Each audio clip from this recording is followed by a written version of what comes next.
Hermanos, para los que no han podido saludar en esta mañana, bienvenido a la casa del Señor, bienvenido a poder adorar, a poder aprender de su palabra.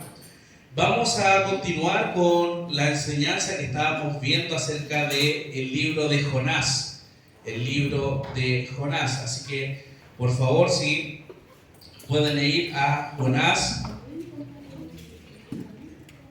vamos a tener lectura desde el verso 17 del capítulo 1 hasta el verso 2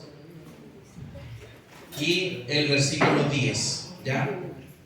Estoy un poquito resfriado, así que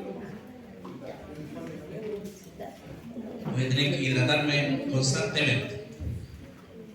Bien, el libro de Jonás, quedamos pendientes en el versículo 17, que ese versículo es parte del capítulo 2 que vamos a ver hoy día, por eso lo vamos a leer así, ¿ya? Así que vamos a tener lectura, mis hermanos. Dice así la palabra del Señor, versículo 17 del capítulo 1 y pasamos al capítulo 2. Pero Jehová tenía preparado un gran pez que tragase a Jonás, y estuvo Jonás en el vientre del pez 3 días y 3 noches. Entonces oró Jonás a Jehová su Dios desde el vientre del pez, y dijo: invoqué en angustia a Jehová, y él me oyó. Desde el seno del Seol clamé, y mi voz oíste. Me echaste a lo profundo, en medio de los mares, y me rodeó la corriente. Todas tus ondas y tus olas pasaron sobre mí. Entonces dije: desechado soy de delante de tus ojos, más aún veré tu santo templo. Las aguas me rodearon hasta el alma, rodeóme el abismo. El alga se enredó a mi cabeza, descendí a los cimientos de los montes. La tierra echó sus cerrojos sobre mí para siempre. Mas tú sacaste mi vida de la sepultura, oh Jehová, Dios mío. Cuando mi alma desfallecía en mí, me acordé de Jehová, y mi oración llegó hasta ti en tu santo templo. Los que siguen vanidades ilusorias, su misericordia abandonan. Mas yo, con voz de alabanza, te ofreceré sacrificio, pagaré lo que prometí. La salvación es de Jehová. Y mandó Jehová al pez, y vomitó a Jonás en tierra. Vamos a tener un momento de oración, hermanos, para que la palabra del Señor en esta mañana sea exaltada. Te damos las gracias, Padre, porque en esta hora podemos ir delante de su presencia. Gracias, Señor, porque nos da este privilegio de poder estudiar tu palabra, de poder encontrarnos como hermanos, de poder meditar y alabarte tu palabra en esta hora, Señor. Te pido por tu palabra que tú puedas guiarla, fortalecer a mis hermanos también para que puedan comprender de ella. Te pido, Señor, de que tú estés con nosotros en estos momentos y nos ilumines para comprender tu palabra, Señor. Te damos muchas gracias y pedimos tu bendición. En el nombre de Jesús. Amén. Amén. Mis hermanos, lo que yo quiero compartir con ustedes en esta mañana lleva como idea o central es Dios tiene misericordia del pecador. Dios tiene misericordia del pecador, y tenemos que entender este contexto de Jonás. Jonás fue un profeta, como vimos el domingo anterior, en donde estuvimos comenzando esta enseñanza, y se nos dice que él fue un profeta de Dios. Pero no fue cualquier profeta, sino que fue... A ver.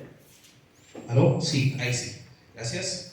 No fue cualquier profeta, sino que vemos acá que él fue comisionado no para ir a hablar a su pueblo, al pueblo de Dios que era Israel, sino para hablar a el pueblo enemigo, podríamos decir que era el pueblo o la nación de Siria. Y vemos acá que, por supuesto, eran en el lugar que era Nínive. Entonces vemos nosotros acá, hermanos, que Jonás no obedeció a Dios y no fue a ese lugar. No fue a predicar destrucción a Nínive, sino que él dijo: yo me voy a arrancar de Dios, voy a arrancar lo más lejos que pueda. Y dice la Escritura que descendió a Jope, a un puerto, y tomó y pagó su pasaje y se fue en un barco rumbo a Tarsis.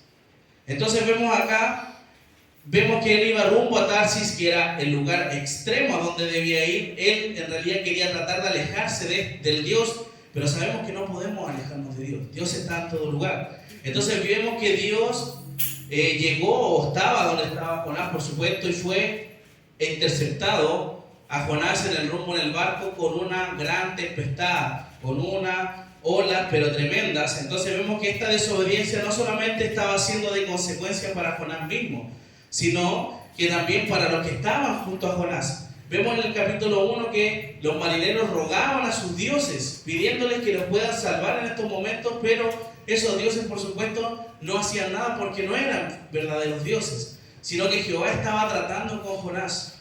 Entonces vemos acá de que finalmente Jonás, al saber que por su causa estaban pasando todas estas cosas, que el mar no se aquietaba, estaba más y más bravo, entonces vemos que le dice a los marineros: láncenme al mar. Y de esa forma se va a pasar esta tempestad. Y por supuesto, era así. Pero Jonás no era porque quería solucionar las cosas con Dios, sino que él sabía que al ser lanzado al mar, hermano, no era a la orilla del mar, era en el mar, tremendo mar, posiblemente quizás cuánto hubiese tenido que nadar Jonás para llegar a la orilla. Pero dentro de una tempestad, obviamente él se iba a ahogar y iba a morir.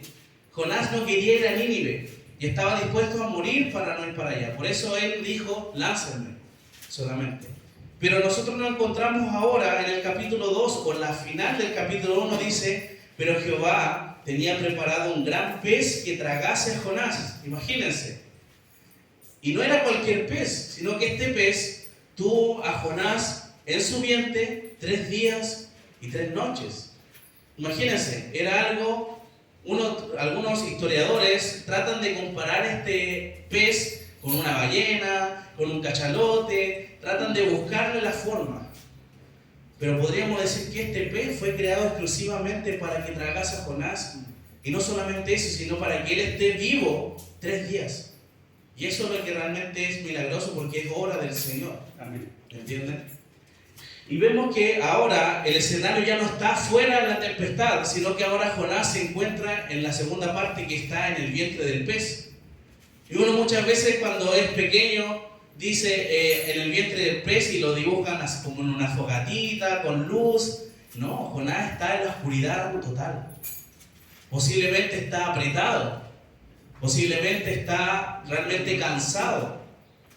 En esa condición se encuentra Jonás en el vientre del pez. No está contento, no está calentándose la manito en una fogata, no. Está en esa condición.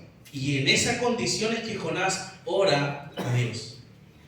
Entonces vemos acá que el Señor, como les decía, tenía preparado este pez. Dios tenía todo bajo control. Dios sabía que Jonás no iba a obedecer de inmediato. Dios sabía que Jonás iba a irse a Tarsis. Dios sabía que tenía que enviar esa tempestad para que Jonás hiciera eso de lanzarse al agua. Y Dios sabía que tenía un pez para preparar a Jonás y salvar su vida. Muchos dicen, y se enseña también a los niños, que Jonás fue tragado por un pez porque desobedeció a Dios. Y no es así. Jonás fue tragado por un pez por la misericordia de Dios, porque Dios quiso salvar su vida. Porque Dios tiene un propósito con Jonás, que se ve en el capítulo 13 y en el capítulo 4. Entonces, por eso Jonás fue tragado. El Señor hizo un milagro, ya que lo increíble no es ser tan tragado por un pez, porque yo creo que mucha gente ha sido tragada por un pez, sino que lo maravilloso fue que Él estuviera vivo 3 días dentro de Él.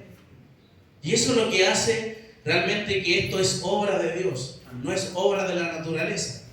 El objetivo, mis hermanos, fue preservar la vida de Jonás, demostrando que el Señor en su gran misericordia, pese a la desobediencia de Jonás, todavía lo tenía considerado. Todavía le estaba demostrando su amor, su gracia hacia él. Esta demostración, mis hermanos, de misericordia ayudó a Jonás, a realizar una acción de gracias por la salvación que le ha entregado. Jonás, recuerde, está en el vientre del pez y ahora empieza a orar a Dios y a reconocer y darse cuenta de lo que el Señor le rescató y le ayudó. Versículos 2 y 3. Y dijo: invoqué en mi angustia a Jehová y Él me oyó. Desde el seno del Seol clamé y mi voz oísteis. Versículo 3. Me echaste a lo profundo en medio de los mares, me rodeó la corriente. todas tus ondas y tus olas pasaron sobre mí. Y eso es interesante poder analizar eso. Jonás posiblemente sentía cómo el pez se movía, cómo se movía el agua en la profundidad, a diferencia de en la superficie. Entonces todas esas cosas Jonás estaba sintiéndolas y estaba orando al Señor. Esta expresión, mis hermanos, que nosotros vemos desde el verso 2 al verso 9 es una figura poética, ¿ya? Jonás está expresando una oración a Dios en forma de poesía y está utilizando también lo que tiene a su alrededor, podríamos decir. Él sabe que cayó lo más bajo, pero vemos que lo que resalta este segundo capítulo es cómo Dios lo saca de allá abajo y lo vuelve a restaurar. Eso es lo que nosotros podemos ver en este segundo capítulo, ¿ya? Y esta es una forma de demostrar el riesgo de muerte que tuvo Jonás del lugar que él no tenía escapatoria de haber salido de ahí. Jonás no podría haberle dicho: pez, suéltame, sácame de aquí, sino que el pez obedeció cuando tenía que obedecer y ahí lo sacó a la tierra, porque Dios tiene todo bajo control. John MacArthur, que es conocido también, y lo pueden conocer usted también, que tiene una Biblia de estudio, etc., escribe lo siguiente respecto a esto, y dice: la frase no indica que Jonás haya muerto en realidad, porque se habla en este versículo del Seol, ¿cierto? Se habla de eso. Entonces se empleaba también como una hipérbole. La hipérbole, mis hermanos, se refiere a una exageración, ¿ya? Él está exagerando de que está como supuestamente en ese lugar. Por eso le dije, esta es una expresión poética. Y en el contexto que denota una condición catastrófica muy cerca de la muerte. Eso es lo que Jonás está expresando en esta oración, ¿ya? Uno de repente dice: oh, realmente hace una calor que me voy a morir. ¿Me entienden? Esa es una exageración, una hipérbole que uno expresa. Jonás había clamado, hermanos, al Señor a causa de su aflicción y el Señor estuvo dispuesto a contestarle. Por eso dice que él oró al Señor y él me oyó, dice. ¿Ya? Vemos que está la respuesta de parte del Señor. Desde el seno del Seol, dice, es un lugar en que moraban los que se habían ido. De eso, en el contexto de aquel tiempo, eso era el Seol, por eso Jonás lo menciona. Entonces Jonás, desde lo más profundo, eso es lo que quiere decir, desde lo más hondo de la tierra, a donde estaba el Seol, se conoce en ese tiempo, desde ahí Jonás se sentía, estaba muy abajo, pero sin embargo el Señor le escuchó. Entonces vemos acá que la profundidad se define como el corazón de los mares, es decir, Jonás estaba realmente en el núcleo del mar. Nosotros cuando vamos al mar vemos solamente la superficie del mar, pero el mar es terriblemente hondo.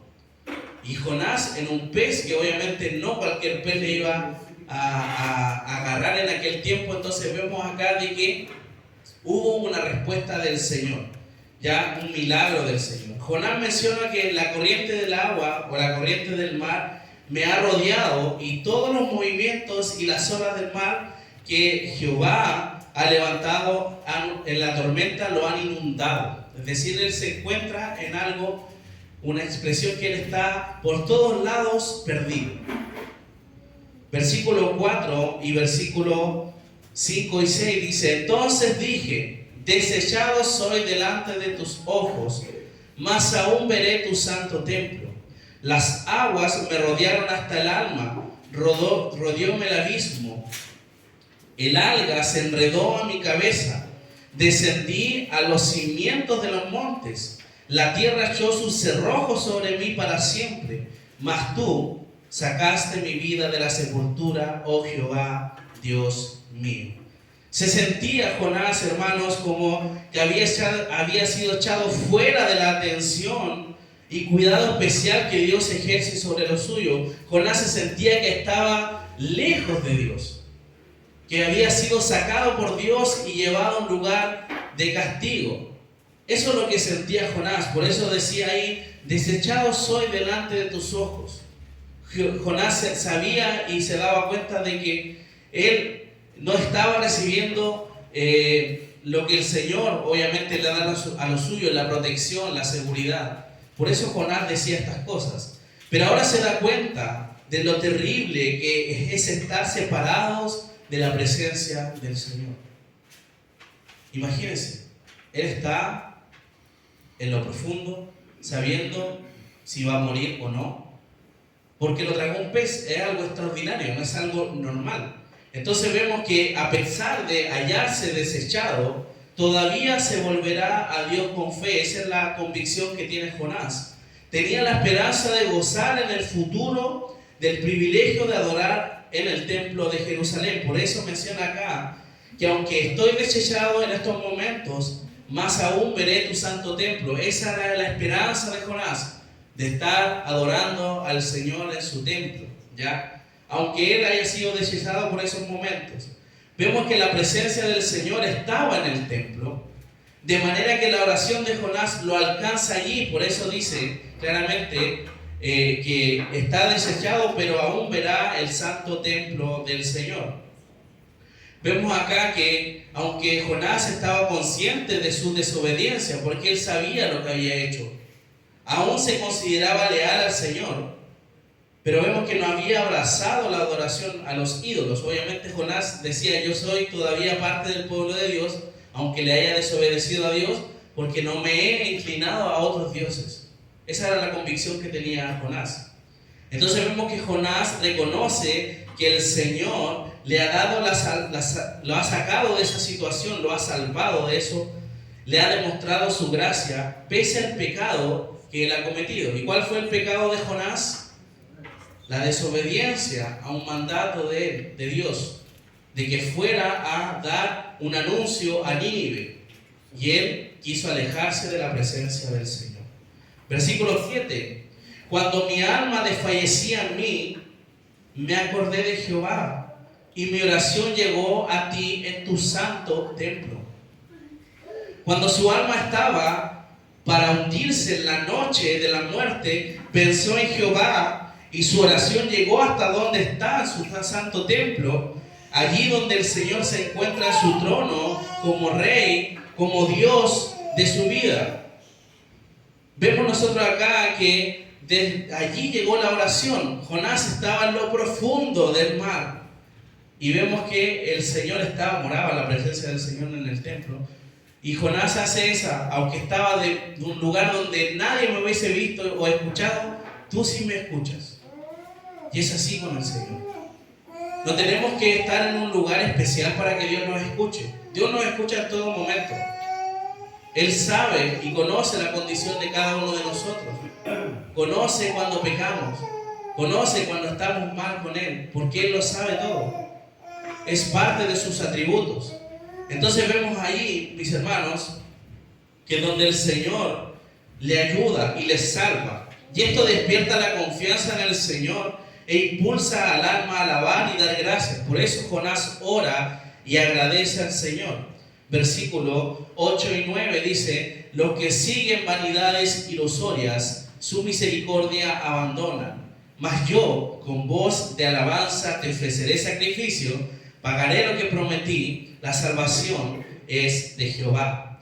Jonás, mis hermanos, al entender lo que Dios había realizado con él, declara que los paganos que siguen vanidades ilusorias, es decir, vacías, las personas sin Cristo siguen cosas vacías, porque no hay nada en esas cosas. Y las personas que siguen esas vanidades se convierten o creen en estos ídolos, en los objetos que confían, ¿ya? Sabemos, y solamente con darnos cuenta de cómo veneran o adoran a objetos, a cosas. Jonás está recalcando algo interesante acá. Los que siguen esas vanidades vacías, la misericordia de Dios abandona. Entonces vemos acá que abandonan la misericordia de Dios. Las personas sin Cristo se alejan más de Dios porque adoran y buscan cosas en objetos fuera de Él. Entonces vemos acá de que el hecho de que la salvación y la liberación solo puede esperarse del Señor, de nada más. No hay nada que me pueda salvar de Dios mismo. Solamente Él me puede ayudar. No porque haga una manda, no porque camine 5 kilómetros arrodillado me va a servir de algo, no. Porque el Señor es la persona que me puede cambiar y dar una nueva vida. Jonás recuerda a los idólatras diciendo que ellos abandonan la misericordia de Jehová, y es decir que no la conocen, no han experimentado lo que realmente es la misericordia de Dios, porque no lo conocen y andan buscándolo en otras cosas que no son las correctas. Y la segunda parte del versículo 9 dice: mas yo con voz de alabanza te ofreceré sacrificios, pagaré lo que prometí, la salvación es de Jehová. Entonces imagínense esta última parte. Jonás deja en claro que la razón del por qué está vivo es solo por la salvación de Dios, no es por ninguna otra cosa. Entonces nosotros vemos que Dios ha demostrado su misericordia ante Jonás utilizando un pez para preservar su vida. Jonás experimentó la gracia. ¿Qué es lo que es la gracia? Hemos aprendido de eso. Algo que no merecemos. Jonás no merecía ser salvado, ¿cierto? Jonás merecía morir porque había desobedecido a Dios. Pero sin embargo Dios nos da algo que no merecemos, que es el perdón. Entonces vemos acá que Él ha sido salvado de forma milagrosa. Y por esa razón Jonás se compromete a ofrecer alabanza al Señor y cumplir su cometido. Cumplir lo que el Señor le había dicho que hiciera. Entonces, la última parte del versículo 10 dice: y mandó Jehová al pez. No dice el pez le dolió la guata y lo expulsó. No. Dice que Jehová mandó al pez. Y eso demuestra un señorío en todas las cosas. Un señoría en las cosas que Él ha creado. Todo lo que nosotros tenemos a nuestro alrededor y nosotros mismos somos creación de Dios. Hasta lo más diminuto, una hormiga es creación de Dios. Todo es perfecto. Y por eso Dios puede mandar a todos. Y dice: mandó Jehová al pez y vomitó a Jonás en tierra.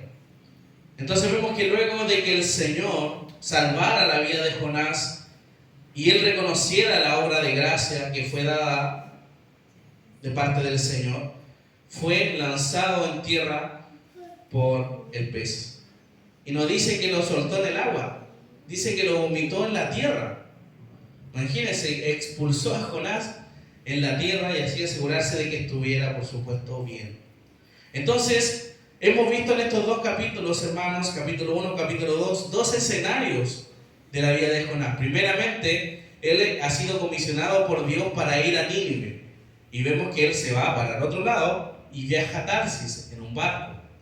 Y luego de eso, Jonás nos encontramos que estaba en el barco o en la tierra, se subió al barco y empezó una tempestad que hizo que Jonás ahora estuviera en la segunda parte, que es en el vientre del pez. Y vamos a llegar ya para el próximo domingo. Jonás ya va a estar y ya está en tierra, ¿ya? Y ahora Jonás debe obedecer a lo que el Señor le ha dicho, ¿ya? Entonces nosotros, al ver estos pasajes, podemos ver de que el Señor tiene misericordia, ¿o no? Amén. Dios tiene misericordia ¿de quién? De nosotros. ¿Y cómo somos nosotros? Pecadores, ¿cierto? El Señor tiene misericordia de los pecadores. Aún estamos en el tiempo de la gracia, hermanos. Amén. Donde aún podemos arrepentirnos por nuestros pecados, pedir perdón a Dios y ser parte de la salvación mediante el Señor Jesucristo. Nosotros no nos salvamos por ser buenas personas, nos salvamos por obras. Nos salvamos solamente porque el Señor llega a nuestras vidas y nos da la convicción de pecado y pedimos perdón. Amén. Dice la Escritura ahí en 1 de Juan de que el que practica el pecado es del diablo. La persona que vive en pecado, esa persona aún tiene misericordia todavía de Dios, pero no tiene el respaldo de Dios. Y no quiere decir que Dios no trate con esa persona. Una persona que está alejada de Dios está muerta porque no está con Dios. en sus pecados, espiritualmente. Pero vemos que la gracia de Dios llega a la vida de esta persona. ¿A través de qué cosa? A través de la palabra de Dios. No porque yo vaya a decirle, ¿sabes qué? Tienes que creer en Jesús y listo, no. Sino que la palabra de Dios forma convicción en el corazón de la persona. Es la obra del Espíritu Santo que hace que esa persona cambie. Y es un antes y un después. Para Dios no hay una persona tibia, así lo dice su palabra, sino que hay una persona que cree y realmente se dedica a glorificar a Dios con su vida, o está la persona que no, que realmente, aunque diga que venga a la iglesia, aunque diga que es buena persona, pero si no lo demuestra, realmente no sirve de nada. Nosotros tenemos que entender, hermanos, que estamos delante del Dios Santo. Amén. No estamos delante de cualquier persona. Y por lo tanto nuestra vida debe reflejar a Cristo. Si Cristo está en nuestra vida, no nosotros. Dice la Escritura que ya no vivimos nosotros, sino que Cristo vive en nosotros. Amén. Y lo que reflejamos al mundo es Cristo. Y si las personas saben que nosotros somos creyentes y nos ve haciendo cosas que no son de Cristo, ¿cómo queda el nombre de Cristo al mundo? Pésimo. ¿Por qué la gente no quiere venir a las iglesias? Por el mal ejemplo que dan las mismas personas que van a la iglesia. Y eso tiene que acabar. Tiene que acabar, hermanos. El Señor tiene misericordia y podemos pedirle perdón y podemos pedirle que el Señor cambie nuestras vidas. ¿Y Él lo va a hacer? Porque su gracia lo hace. No merecemos nada de que Dios nos dé. No merecemos perdón, no merecemos la provisión diaria, no merecemos estar bien de salud, no merecemos nada. Pero Dios en su gracia nos da estas cosas. Y nosotros, ¿cómo podemos? Ni siquiera podemos decir pagar esto, porque no hay forma de pagarlo. Pero ¿cómo debe ser la actitud del creyente ante toda la demostración de gracia de Dios? ¿Y cómo responde el creyente a eso? Con obediencia. Obediencia a la palabra. Obediencia a lo que dice el Señor. En la lectura bíblica acabamos de leer el capítulo de Juan, que nos habla acerca del mandamiento de Dios. ¿Y cuál era el mandamiento de Dios? Que nos amemos unos a otros. Algo tan simple marca la diferencia, hermanos. Y eso pasa ¿por qué? Porque como hermanos muchas veces no nos amamos. No nos amamos. Si el amor reinara dentro de las iglesias, no hablo de estas, de las iglesias de Cristo, realmente tendríamos otros hermanos. Porque el amor de Dios estaría plasmado ahí, solamente con obedecer ese mandato de amar a nuestros hermanos. Porque el amor cubre multitud de pecados, dice la Escritura. El amor todo lo puede, dice la palabra. Y de esa forma debiese ser el amor, porque tenemos el amor de Cristo en nuestra vida, sí, lo tenemos. Mis hermanos, no esperemos a tocar fondo, como Jonás lo demuestra acá, que llegó hasta las profundidades en la situación que se encontraba para entender de que Dios quiere tratar con nosotros. Y esto es una realidad, hermanos. El Señor muchas veces tiene que permitir cosas tristes para que nosotros podamos reaccionar. Ocurren cosas en nuestras vidas y llegamos al Señor. Hay gente que conoce al Señor en un funeral. Y el Señor tiene que hacer pasar eso para que uno entienda y conozca de Dios.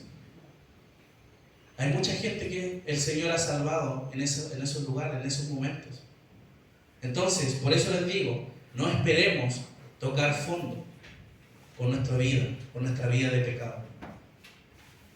Sino que debamos, de una vez por todas, si conocemos a Dios y decimos que somos sus hijos, vivir consecuentemente con lo que creemos, que es la palabra. Muchas veces decimos, creo en Jesús, pero la pregunta sería después, ¿y conoces a Jesús?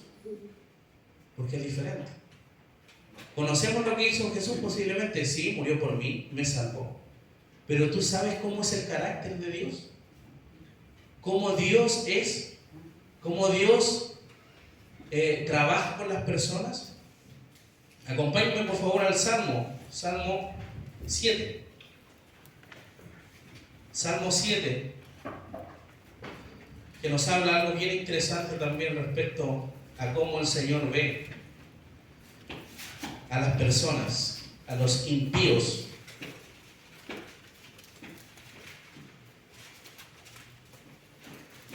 Y hay dos tipos de personas acá, dos ejemplos. Versículo 10 y versículo 11 del capítulo 7 de los Salmos. Dice primeramente el 10: mi escudo está en Dios, que salva a los rectos de corazón. Ahí tenemos el primer tipo de personas, las personas que son rectos al Señor. Pero está el segundo tipo de persona, que dice el versículo 10: Dios es juez justo, y Dios está airado contra el impío todos los días. Y me pregunta la siguiente: ¿cuál de las dos personas es usted? ¿Es una persona que es recta de corazón o es un impío? Un impío se refiere a una persona pecadora, una persona que no le importa al Señor y vive solamente en los deleites del mundo. Eso es lo que nosotros debiésemos evaluar y ver. ¿Soy yo esa persona? Porque si es así, Dios está airado con usted todos los días. Pero sin embargo, aunque Dios diga eso, que está airado, todavía sigue teniendo gracia y misericordia con esa persona. Amén. Pero va a llegar el momento en que va a acabar eso. Hemos estudiado la primera y segunda carta a los tesalonicenses, pero va a llegar el momento donde esa gracia se va a acabar y puede ser que sea muy tarde. Hoy es el día, hermanos, hoy es el día para arrepentirnos por nuestros pecados, para pedirle perdón al Señor si le fallamos y si realmente no ha habido un cambio completo. No puede haber un cambio a medias. No puedo seguir haciendo lo que hacía antes de conocer al Señor, sino que debo ahora obrar para bien.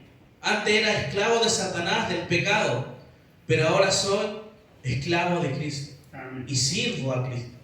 Y algo completamente diferente. Hermanos, la palabra del Señor nos anima y nos demuestra a través de la vida de Jonás que el Señor tiene misericordia, pese a desobedecerle. Pese a estar en los momentos más complicados. Jonás estaba a punto de morir, pero Dios tiene misericordia hasta los últimos momentos. Pero nosotros no sabemos cuál va a ser nuestro último momento.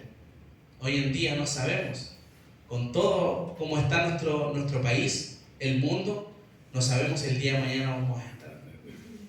Por eso les digo, hermanos, amigos, este es el día en que tenemos que arrepentirnos y llegar a una vida que glorifique al Señor. Uno muchas veces se conforma y dice: yo estoy bien porque vengo a la iglesia, yo estoy bien porque doy mi aporte a la iglesia. Pero eso no es sinónimo de estar bien, hermanos. El sinónimo de estar bien es cuando conocemos a Dios y nos deleitamos con lo que Él nos dice y lo llevamos a nuestra vida. Eso es vivir el Evangelio, eso es vivir el Señor.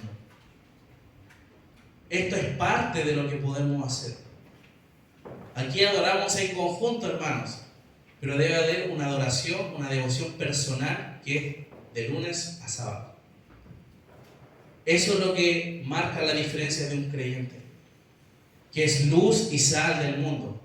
No podemos esconder una luz abajito para que no alumbre nada. Los que conocen a Cristo y son sus hijos alumbran en esta oscuridad que es este mundo. Pero si esa luz se esconde, no va a ayudar a nadie, no va a salvar a nadie.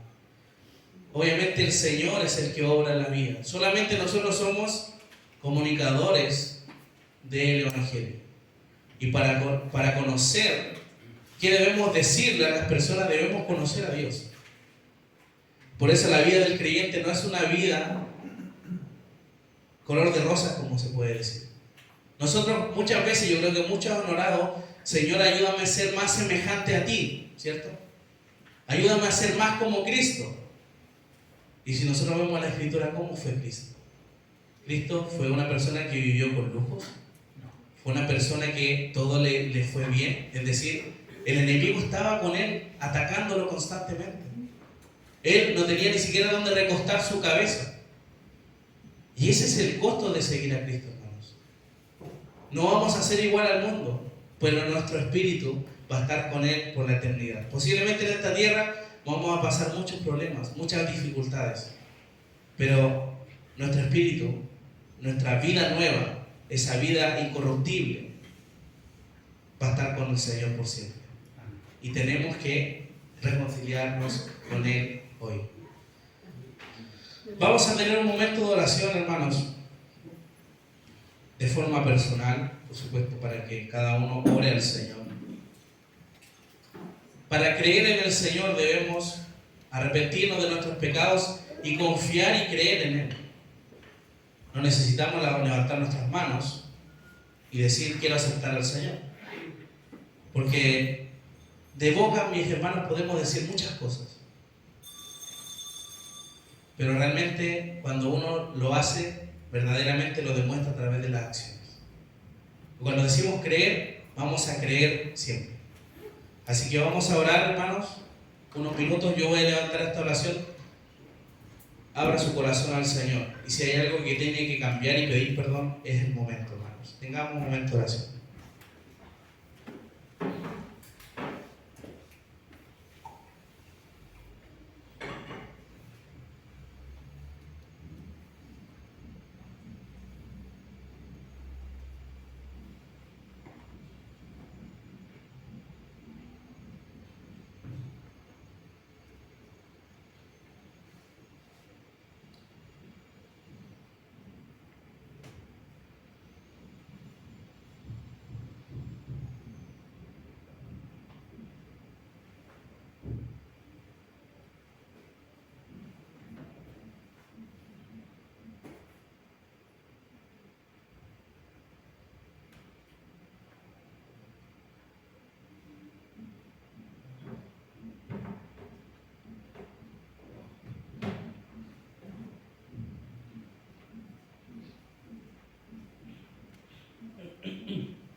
Amado Señor, no somos dignos de estar delante de ti, Señor. Nuestro corazón, nuestra vida, tú la conoces completamente. Sí, Señor. Sabes los pecados que hay en lo más profundo de nuestro corazón. Sí, Señor. Los que muchos no conocen, pero tú lo conoces, Señor. Te pedimos, Padre, que de la forma en que demostraste tu misericordia con Jonás, en lo profundo del mar también demuestres tu misericordia en estos momentos, en lo profundo de nuestro corazón, en donde están esos pecados que posiblemente ni siquiera hemos mencionado que lo hacemos. Necesitamos perdón, Señor, restauración, o posiblemente, Señor, necesitamos conocerte realmente. Sí, Señor. La vida en servicio a ti involucra un rechazo completo al mundo. El mundo no es nuestro hogar. Sí, Señor. Nosotros tenemos un hogar celestial, el cual tú has preparado y estás preparando para nosotros. Sí, Señor. Te pedimos, Señor, que tú puedas limpiar nuestras vidas. Sí, Señor. Que nuestro testimonio, Señor, si es que está empañado por causa del pecado, que podamos limpiar nuestra vida. Que la gente nos reconozca y nos vea como fieles creyentes tuyos. Que nuestra iglesia local sea de testimonio para la comunidad. No sabemos cómo está el testimonio hoy en día de nuestra iglesia, pero posiblemente es negativo. Pero te pedimos, Señor, de que tú obres en la vida de todos los que estamos aquí, para que podamos demostrar de que en esta iglesia se enseña de tu palabra y que en esta iglesia buscamos tu rostro correctamente, Señor. Ayúdanos, Padre, a poder trabajar en esto. Necesitamos de ti todos los días.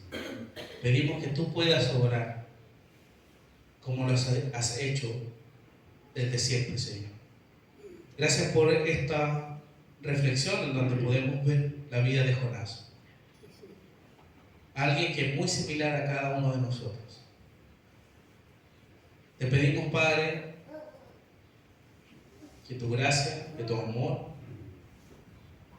se exprese en nuestra iglesia local y también hacia los del mundo. Pedimos tu bendición en el nombre de Cristo Jesús. Amén.